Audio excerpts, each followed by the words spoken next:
strength. He set a torrid pace so far. Skill. They begin that wild scurry into that first turn. And a heart of gold. And the field turns for home. It takes all three to get to the winner's circle of the Kentucky Derby, for the thoroughbred and for the trophy. Have you ever wondered how they make the Gold Cup? It's the preeminent trophy in all of sports, made entirely of solid gold. And just like a Derby champion, its journey to the winner's circle begins well before the tulips ever bloom in Kentucky. A lot of people have no idea where the trophy comes from.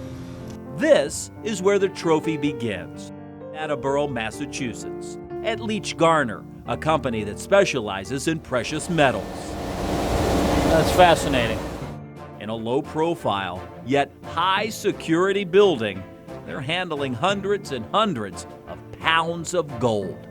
22 karat gold? 91.7% gold. When we were there, we saw carts full of it. It was just like Fort Knox in the industrial world. Just the scraps filled garbage cans and eventually got melted down into liquid gold. So literally, this is the beginning of the Kentucky Derby trophy. That's correct. It's cooled to form pellets and eventually gigantic gold bars and discs of gold, Substantial weight to it. which is how the Derby trophy begins.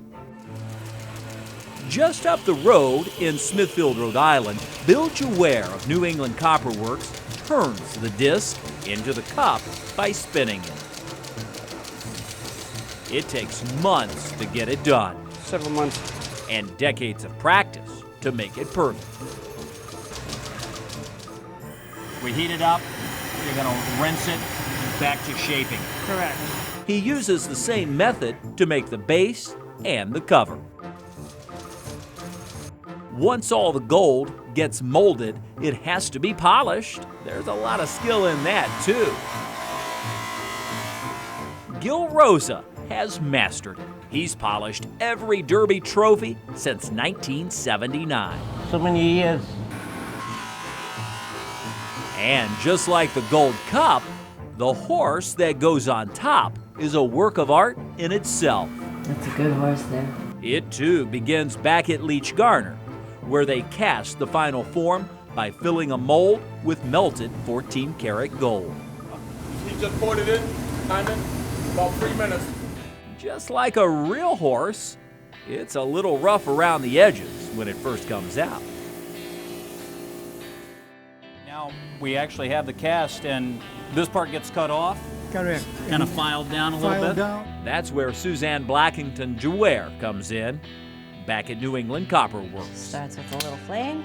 She's the silversmith of the trophy, dealing with all the details, from the braiding around the rim to the handles on either side.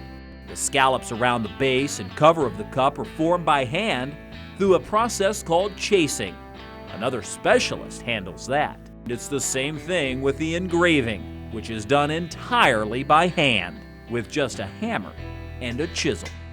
Suzanne attaches the jockey onto the horse and makes the reins out of gold wire, flattening it to make it look like leather. So you don't want to stay in one spot for too long. All right. Much like the real thoroughbreds, Sue, those horses need good groomings, and I assume the horse on the trophy too Absolutely. gets a good grooming. Absolutely. He's going to be on the spotlight that day, so he's got to look his finest. I love this. This is the fun part. Crafting the trophy is like creating a champion. It takes a team with dedication and passion. And when everything comes together, the result is priceless. It's the time to put that crowning touch on this year's Kentucky Derby trophy. Yes, it is. Would you like to help? I would love to. This is heavy. Yes. Solid gold. Solid athlete.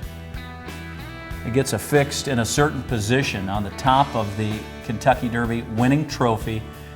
That is awesome. Thank you. A treasure that shines on forever in Kentucky Derby history.